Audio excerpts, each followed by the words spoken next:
Future.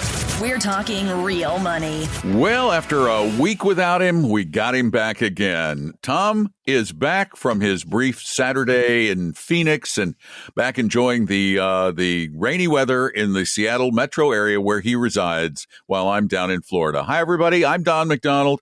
Welcome to the show we call Talking Real Money because, well, it's what we do. We talk about money, and you're invited to join us. It's so easy. Just give us a call at 855-935-TALK, 855-935-8255, and we will defer to your questions and concerns because the things that are going on with you are the things that are most important to us. So give us a call, 855-935-TALK, 855-935-8255. And today, we want to touch on a topic that, well, came up many, many years ago, and we were so excited. We were thrilled that the Department of Labor, and these are the folks who regulate retirement plans at work, your 401k and your 403b, not your 457. Anyway, they regulate your 401k and what can be done with it and who can give advice. And they were putting in place a fiduciary standard on all retirement plans that they regulate and the rollover of those plans. Now, the insurance industry had a conniption, particularly the insurance industry, because they're the worst of all of the financial advice providers out there when it comes to giving advice that is not in your best interest, although for some reason they seem to think it is. Are they delusional? Anyway, so there's a new proposal, Tom, to regulate and to apply that fiduciary standard again to 401ks and the like. You know, it's kind of a shocking number if you think about it. It's 10,000 Americans turn 65 every day. So there's a lot of people that have all this money that they've saved in employer plans that are trying to decide what to do with it. Should I leave it in the plan? Should I roll it over to an individual retirement account, as you mentioned, Don? And what happens is when you move it out of an employer-sponsored plan, you're going out into the wild, wild west. You could be investing in a whole bunch of things you could not get in your employer plan, many of which could be expensive, as you just said, and many of which could be sold to you by someone who has their own interests ahead of yours. Most people don't get this. If you tell them the person they're working with, doesn't put their interest, doesn't put my interest ahead of theirs. Most people are shocked. Well, they told me they did. Yeah, they're shocked. They don't know that they're not getting 100% fiduciary advice. So, yes, they did this, I think it was 7 or 8 years ago. It got kind of watered down in between. And now the Biden administration is trying again to make this happen. And it's going to be a mess in the courts again. You can count on all of that. I'm just glad that they bring it out to the fore. But I love reading quotes like this. The Insured Retirement Institute, which represents the annuity industry, said there is no need for the proposed regulation since insurance agents are already required to act in the best interest of customers. So I must have missed something along the way. According to whom? In what world are they required to act in the client's best interest? Then why are so many? Okay, here's the question for him. Darn it, we can't ask him. Why are so many people in 403b plans and IRAs invested in variable annuities, which everyone would agree are inferior to just investing in no-load index-style mutual funds? There are no honest people on this planet who would disagree with that. No honest people. It might be interesting to get, if they want to call and discuss it with us, we're happy to, by the way. Well, I mean, why is that, though? Why is an annuity inferior, a variable annuity, which is an annuity with funds, why is it inferior? It's a simple answer. The cost? There you go. The lack of liquidity? They always cost more, always. Yep. Just that one reason makes them inferior. That one reason. And that one reason also makes them a non-fiduciary sale. We'll be back. Tom and Don are talking real money.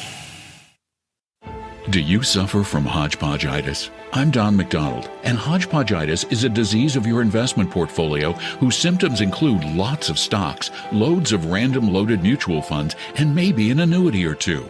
Most who suffer from hodgepodgeitis dread opening their quarterly portfolio statements. They feel lost and confused. Investing seems overwhelming and the financial future uncertain. If you believe you suffer from hodgepodgeitis, see a 100% fiduciary investment advisor immediately. A proper diagnosis is the first step to creating a portfolio with a purpose based on a personal plan. Start on the road to recovery now by scheduling a free meeting with an Appella advisor at TalkingRealMoney.com. There is no cost, obligation, or high-pressure sales pitch. Take the first step at TalkingRealMoney.com or call 800-386-3004. Hodgepodgeitis is not a real disease, but treating it has been shown to improve mood, reduce fear, and even lead to a brighter financial future. Results may vary. Your guides to a really great financial future. Tom and Don are talking real money. Call us at 855-935-TALK. Please, we'd love to help you with your money stuff. We thrive on that. We love answering questions, and it's so easy to do. You just call 855-935-TALK. And Tom is there to help. Right, Tom? Yeah. Yeah. Bring it up. So enthusiastic today. So the level of enthusiasm is off the charts. But right now, we're talking about investment advice providers behaving badly. And here's the problem. I honestly believe they think they are doing the right thing. I do believe that. I think that insurance guy has actually had big pitchers full of the Kool-Aid. Gallons and gallons of it, just slurping it out of the spigot. That they use to convince themselves that the stuff that they sell to people with these high fees, surrender charges, and big fat commissions to the agents are actually good for people. That's the only way I can see how they would do it and still consider themselves nice, honorable people. Yet institutionalized. I mean, this is, as you said, the Kool-Aid, whatever group they're part of, has convinced them of that. Here's a couple other things to think about before you do anything about rolling over your money.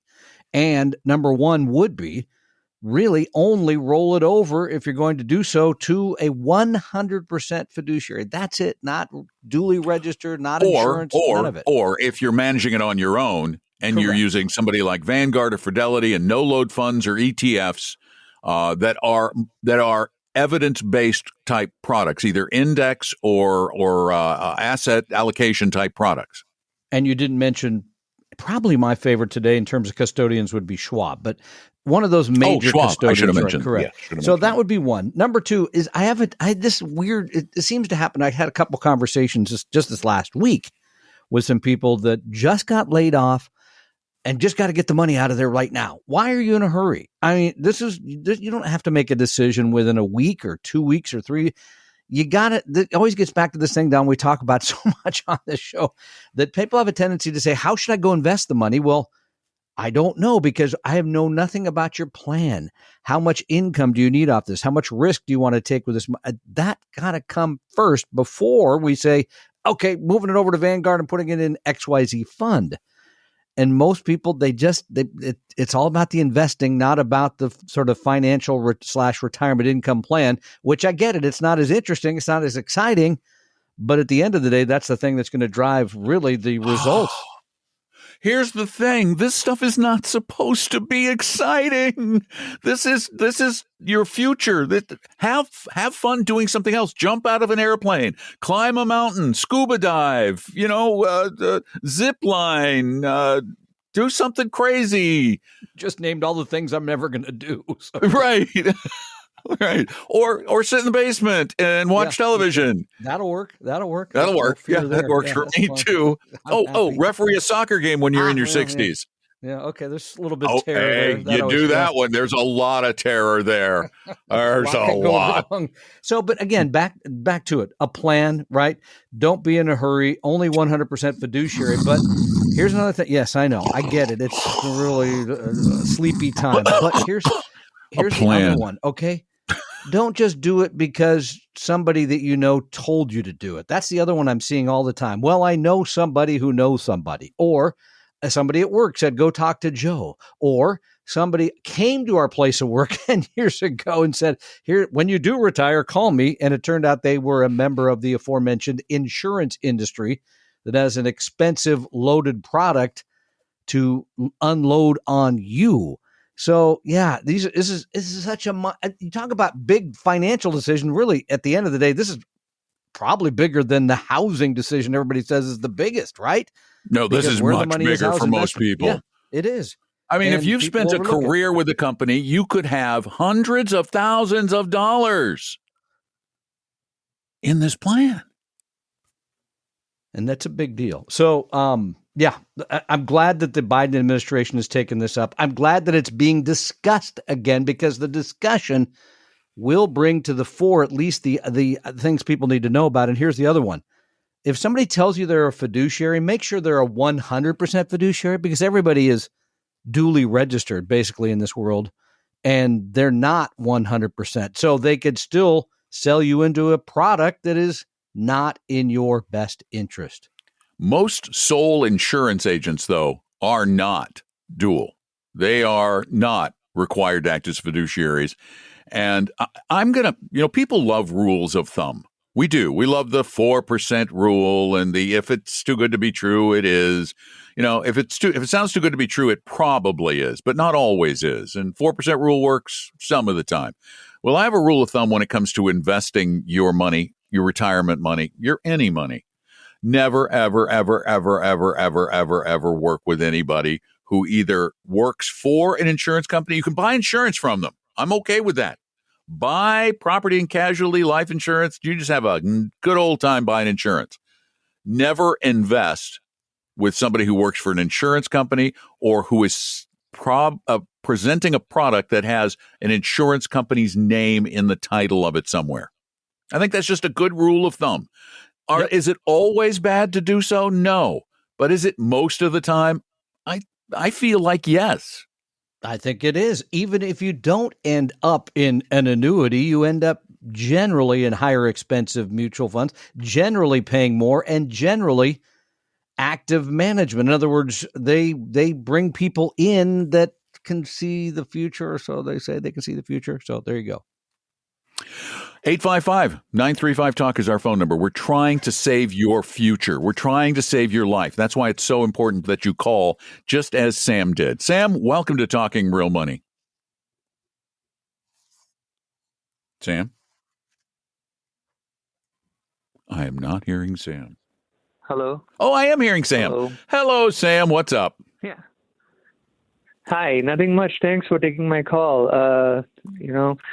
So I had a quick question about small cap value. Small cap value. So I use the Vanguard ETF, VBR, and I listen to Paul Merriman, and of course you guys all the time, long-time listener, first-time caller. But, we get the best-in-class recommendation from Paul Merriman and Chris Peterson. And then they keep changing it depending on what funds come. And then I started investing in about 6-8 years ago. And then I started VBR because that was a good. Is a good. No, VBR is a good fund. No, VBR is fine. But but then now the event came a couple of years ago, like 2019, 2020, and then so now that's the best in class recommendation. But my concern is, should I change it because then it will everything tax it in my brokerage account, and I don't want that. So I know, if you have capital gains, it's good to take taxes, but is it so much of a difference? I know the size of the company is smaller and more value in AVUV and Sam, that's all there is to it. The difference between VBR and AVUV is very small. It's incremental, and if it's a small part of your portfolio, as it probably should be, we wouldn't suggest making any changes.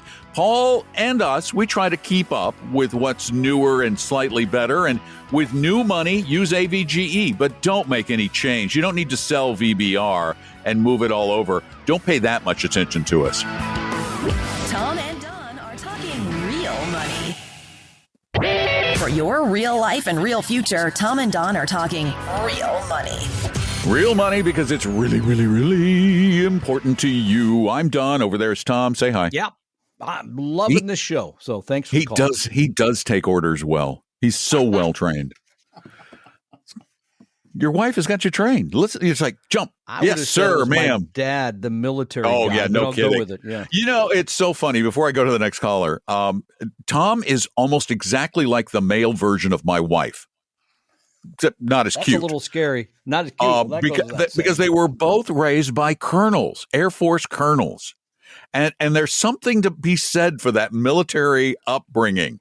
It makes for a God, what's the right word? What's the right word? It makes for a more rigid personality, a more orderly. Yeah.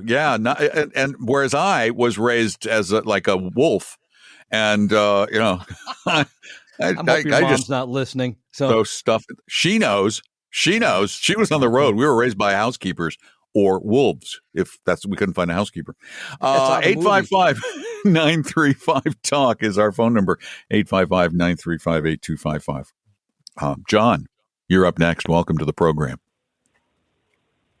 Wow, thank you very much. And I apologize up front if this is a repeat question, but I'm the grandfather of 5. The oldest one is 5 years old. I'm wondering, where should I put, and I'm putting away $1,000 each for their birthdays. Okay, $1,000. You're putting away $1,000 for each of 5 children every year. Got it. Okay. Every year. Got it. And I'm wondering, what's the best place to put it? Mm-hmm. If we've got a 25-year timeline, I'm very open to aggressive. I'm open to 100% equity. I'm comfortable with international. I'm comfortable with small value. Let me ask you a couple of important questions, though, John. So this money is not intended for higher education? No. Okay. This money, you said 25 years and high risk, but so the intent is maybe it's not retirement then either, is it? No, it's a gift to them when I pass away. So I'm looking for the money to all go up to, like when you die, everything gets brought up to current value. So there would be no. So you're investing this yourself for their benefit, and it will be in your will? Yes. Okay, so you're investing it just internally in your own account for them, but they don't get it until you die. Yes. So they get a step up. Oh, pretty smart. So you're just wondering what kind of aggressive investments to make. I would go ahead. Yes. I mean, we've talked about this fund ad nauseum, but I would take the max risk, right? Because you want the max growth. You don't care about any stability. The ups and downs of volatility, big deal. Yes. So I would go ahead and put it in our old friendly AVGE, which is the Avantis Global Equity Fund. It's all in stock, so it's going to move around a lot. It should get great growth, and it has that little bit of tilt, if you will, to small and to value that the academics say is going to make you more money. Well, has made you more. We never know about the future, but has made you more. I think it's cheap. It's one fund. You don't have to worry about it. You put it in there, and then God bless you when you're gone. They take that, and hopefully it's gone to the moon between now and then. Yeah, and the other great thing about it is because it is an ETF, it will have minimal capital gains distribution. In fact, it won't have any. It shouldn't have any capital gains distributions along the way, like a mutual fund would, because they're buying and selling.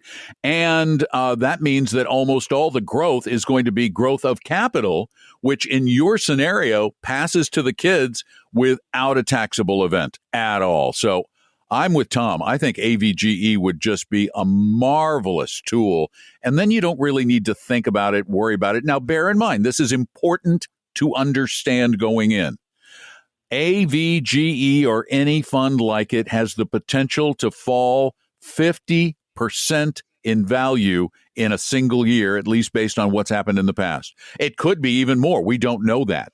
The decline could be precipitous, but for a long-term decline to take hold would require the near destruction of the global economy, which I think is far-fetched. So I think, John, that would just be a great place, and it's a great strategy because you protect the money. You get to keep it away from them when they're in that less than responsible phase as young adults. 855-935-TALK. Tom and Don are talking real money.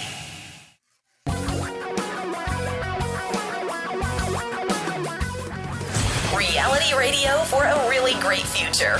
We're talking real money. And the reason we talk about money the way we do is because we want you to understand that despite what Wall Street and Insurance Street, what is the Insurance Street?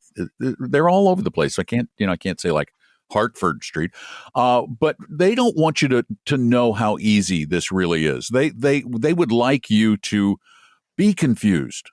I mean, really, they want to keep you confused. You know what they say about mushrooms? Keep them in the dark and you shovel stuff on them. But it's so simple. It's so much simpler than you probably imagine to manage your money. And even if you need help, the help doesn't need to be as expensive as what it's been for you so far. If you want a little help, though, free right now, just call us right now at 855-935-TALK, 855-935-8255. I'm Don McDonald in Florida. Tom Cock is your host in lovely Seattle, where it's been raining and thunder, lightning. Thunder. That doesn't happen very often there. No, it's unusual weather, Don. We get it all the time here in Florida. Different deal. But one of the biggest problems with this industry is that there is so much garbage. There is so much confusion and complication. And one of the areas in which there is a great deal of that, where really I think almost every investor involved in this part of the financial industry are literally living in the dark. I don't think there's much light that has ever been shown on this industry in reality, and that's the lovely, lovely land of crypto. You know, it's a fascinating, this story with Sam Bankman-Freid, which just basically ended, although I guess it's next March until he really gets sentenced, and its expectation he's going to get 20 to 25 years, something like that, which is, on the human side, horrible to think somebody's going to go, I mean, at age 30, that so much of your life's going to be gone. But I'm not saying he doesn't deserve it. Okay, I'm just saying it's tragic. No, he deserves it. But there's some great lessons here that I wish people would take to heart, because there's people just throw money at things. Like, do you remember the .com era in the late 90s? You just had to be in that, right? And oh my gosh, yeah. Oh, AOL. Got to buy AOL. Got to do it. We could go through the litany of things, but cryptocurrency really about 2017. You can remember, Don, we were on the air. People were calling us all the time about, what about crypto? What about Bitcoin? Got to do it, just blah, blah, blah. And Sam Bankman-Fried came along and said, wait, I could make money just, being the place where people go trade this stuff. And then all of a sudden, boom, he's worth $23 billion. And he admitted along the way that this really was just operating a casino, right? People were betting on whatever was going to happen that day with crypto. It turns out they moved some money from one place to another. It's just awful. But again, the thing for me is truly that when you look at this tragedy, because people have lost billions of dollars, right? And they're going to say, why? And the answer is, it's pretty simple. There's no transparency in any of this. And part two, frankly, there's no regulation in any of this. I mean, do you really want to put your money someplace where there's no regulation, period? Oh, but to that point, there was an editorial in the Wall Street Journal, of all places, that was trying to use the SBF case, the FTX, the Sam Bankman-Fried case, as an example of how the regulatory industry works. That at least we have the Justice Department to step in cases as egregious as this one, and therefore the Securities and Exchange Commission does not need to regulate cryptocurrencies. Now, boy, the Wall Street Journal is very laissez-faire when it comes to protecting consumers. And I'm sorry, I have been for most of my life a free market Republican until, I'm not going to tell you. But there are limits to free markets. And crypto is one of those areas where there's way too much confusion and very little true transparency as to what you're getting, what it's worth, what the future is for it, what good is it. There needs to be more clarity and information provided to investors. And if it's even there, I mean, again, you're putting money in a depository that has no regulation. You want to read more about this? I mean, I just finished Michael Lewis's book, which is not some of his best work, but it's a fascinating look at young people that just decided, hey, this is a great way to get rich. And the entire book, by the way, they say, then we're going to take it and we're going to be these altruists. We're going to go out and fix the world. Oops, didn't quite work out that way. Yeah. And he spent more money on himself than he spent on fixing the world. And that's one of the problems. We are a greedy species. I mean, since our days on the African savannah, we've always been clubbing the other tribe to take all their stuff. And this is just another example of it. The ends, they claim, justified the means. You know, the better world he was going to create justified all the things he did. But the fact of the matter is he literally stole people's money. Yep. Billions and billions of dollars. It is no different than me walking up to you on a dark street with a weapon and taking your wallet. There is no difference. And the punishment, I don't think, is too extreme. Yeah, well, we'll see what that all is. He was a guy that was recognized as perhaps the next Warren Buffett, which is kind of an odd thing.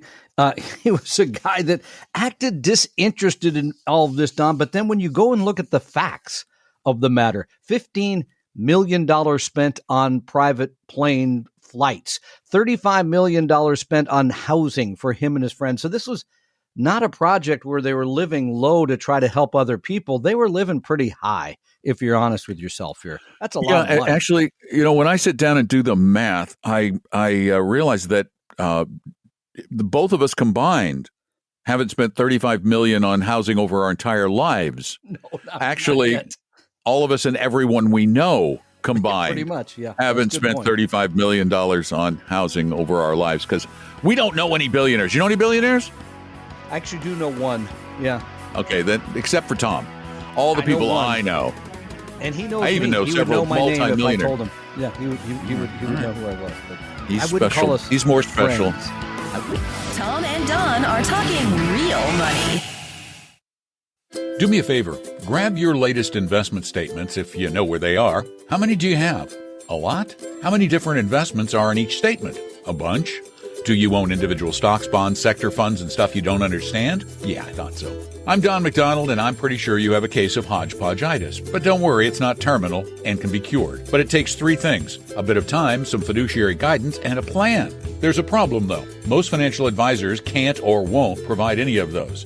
That's where we come in. Tom and I will provide you the help you need to overcome hodgepodgeitis in a free, no-obligation meeting with an Appella advisor at TalkingRealMoney.com. So, scan or take a picture of all those pages you gathered, then go to TalkingRealMoney.com, click on Meet an Advisor, and set up a free appointment online or by phone when it's convenient for you. Let us sort through the mess and help you get started on a better, simpler future plan. Just go to TalkingRealMoney.com or call 800-386-3004. Your guides to a really great financial future. Tom and Don are talking real money. And welcome back to our glorious program where we try to enlighten America as to the best way to manage the money that matters most to them, to you, all of you. Give us a call, though, if you've got a question every Saturday from noon to 2 Pacific, 3 to 5 Eastern, 855-935-8255, 855-935-TALK. But the funny thing about that number is that if we're not here, instead of it forwarding to us, it forwards to the magical internet voicemail, which is no longer a little machine with a cassette tape in it. It's not it's kind of like cryptocurrency. Does it really exist? It's out in the ether. It's there. I know. It's kind of strange. Can't touch it. But the result is we get these questions from time to time, like, hello. I was wondering, is there any other type of investment other than buying homes, period? I'm going to be getting about $3 million and not quite sure what to do with it. It's a 1031 exchange. And any input on that, I would really appreciate. Thank you. Bye. Oh my, Tom, the 1031 exchange question. You get income coming in. You got a capital gain from investment property. Yep. And of course, if you're like you're not a red-blooded American unless you're totally opposed and refuse to pay capital gains tax on money you make. And there are very few assets on which you can take a capital gain and then defer that capital gain. Real estate just happens to, you can do it with an annuity. Yep. It's called a 1035 exchange, or you can do it with real estate. It's called a 1031 exchange. But is there anything you can do other than real estate? I guess you could be like Jeff Bezos, move to a new state. And by real estate, kidding. That won't help you. In his case, he may have moved to avoid Washington's capital gains tax. No, they're really. We'll get back to that because I'm telling Debbie and I were talking about it. She goes, "Wait a minute, isn't Washington tax free?" I said, "Oh no. There's the new capital gains tax. Yeah, well, she meant income tax free." Yeah, and I said, "No. There's the new capital gains tax." Yeah, but 7%. Anyway, go ahead. No, 1031. They're talking about another wealth tax. I think for people over 250 million. Which he'd have to register for. I don't know of anything. I mean, again, but people that want to do a 1031, really what you're saying is you're kicking the can down the road. I still want to be in real estate. And if your goal is to sort of be out of real estate. No, he doesn't sound like he wants to be in real estate. It's the goal. It sounds like is there anything other than real estate? Dude, help me. There are a lot of things, but nothing that's going to be, you can exchange it directly for that will avoid the tax. No. Yeah. So what you have to do is go into another like-kind property. Yeah. So it depends on what kind of property, but you can probably, most things come into the like-kind category. There's always a way. Creative lawyers will get around that. But the reality is, if you don't want to pay that tax now, you're either going to eventually have to pay it. If you make a profit on the next property and sell it, you're going to have to pay it, unless your intent is to kick the can way down the road to the end of the road, past the end of the road. You're going to kick the can into a 6-foot hole, and then let your kids take the real estate on a stepped up cost basis. Right. Then wouldn't have to pay tax if they sold it within a short period of time. But this is just one of those things, it's just, as you said, people, they don't want to have to pay. I don't want to pay any tax. Well, I think you made money, right? So what's the problem? Pay something. Well, yeah, and it's like Jeff Bezos moving to Florida. Jeff, you made a lot of money. You made a lot of money in Washington State. Do you honestly think, really, do you feel good about taking all those gains somewhere else so you can avoid paying taxes on them? The rumor is he wanted to be neighbors with Pitbull. Now, I don't know if that's true or not, but that's the rumor. He wanted to live next door. They could head shave together. They could head shave together. They could head butt together. They could play the music. They could do a lot of that dancing. It's an interesting thing. So maybe he's closer to the Rockets. He's Cape Canaveral. Well, I think I think Blue Origin is moving most of their work to Florida as a result of this, which is the thing he's focused more on than Amazon. But yeah, it's gonna cut into Washington's expected large gains they were going to get, large taxes they were going to get from him eventually selling off his stock, if he was ever going to do that, I guess. Yeah. My real point is, do you like living here? America, I'm talking about.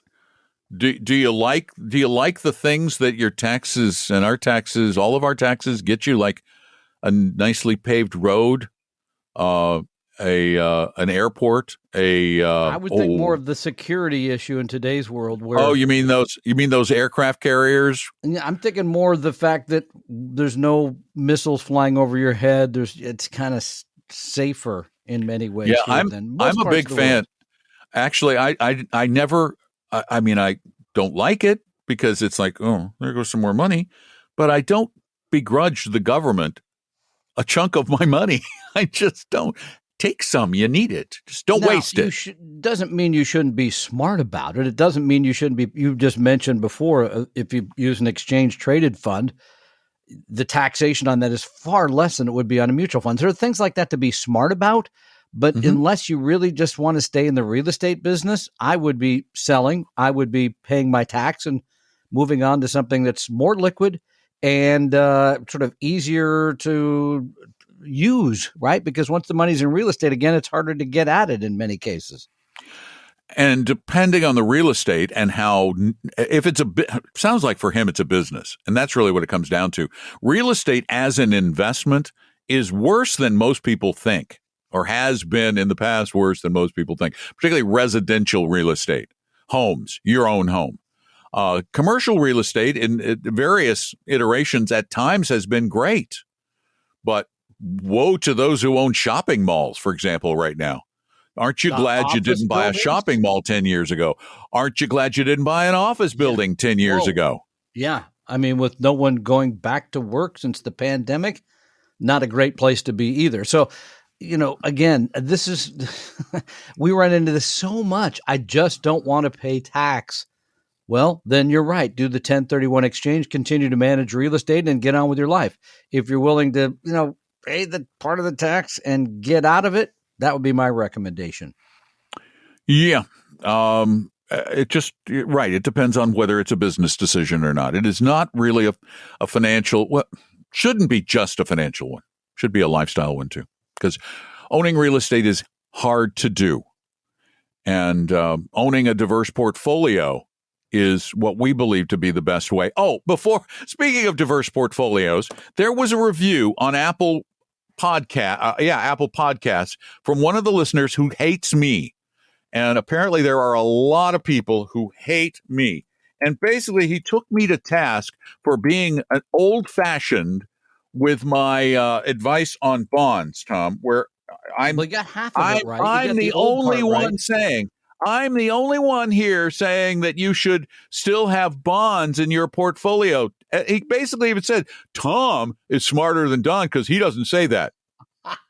I think that would be an inaccurate statement. You better listen a little more closely, because yes, I would hold bonds. By the way, interesting on bonds, they're now back to about break even for the year as yields have been going down here in the last week or so. So yeah, bonds should be there for stability in your portfolio, reduce overall volatility when you add in stock. So I don't know where they're getting the notion that I don't like bonds, but that would be not accurate.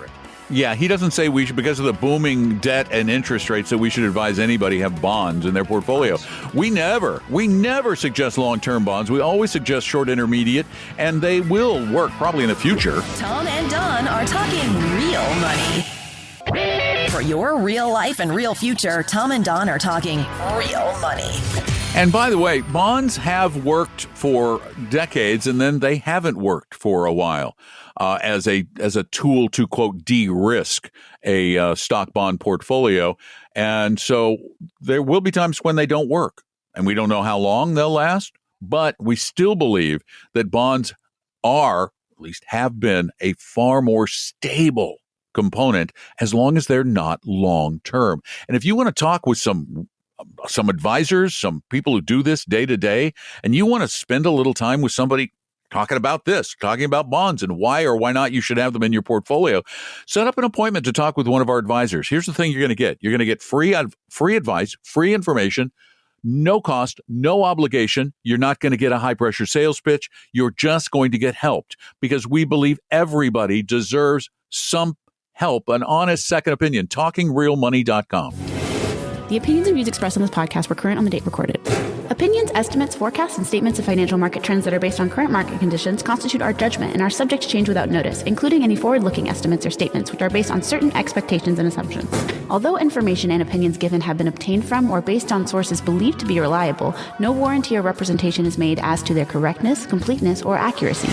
Information presented on the podcast is not personalized investment advice from Appella Wealth. The views and strategies described may not be suitable for everyone. This podcast does not identify all the risks, direct or indirect, or other considerations which might be material to you when entering any financial transaction. Past performance does not guarantee future results, and profitable results cannot be guaranteed. We hope you realize that the information provided on Talking Real Money is for informational, educational, and hopefully enjoyable purposes only. The podcast is not trying to get you to buy or sell any financial products or securities. Instead, the program is provided as a public service by Appella Wealth, a fee-only registered investment advisor. Please see Apella Wealth's ADV Part 2A on our website for information regarding Apella's fees and services. Apella Capital, LLC, DBA Apella Wealth, is an investment advisory firm registered with the Securities and Exchange Commission. The firm only transacts business in the states where it is properly registered or excluded or exempt from registration requirements. Registration with the SEC or any state securities authority does not imply a certain level of skill or training. Apella does not provide tax or legal advice, and nothing either stated or implied here should be inferred as providing such advice. Thanks for listening, and please visit TalkingRealMoney.com for more information and important disclosure related to performance of any specific index or fund quoted in this podcast. Is anybody still listening?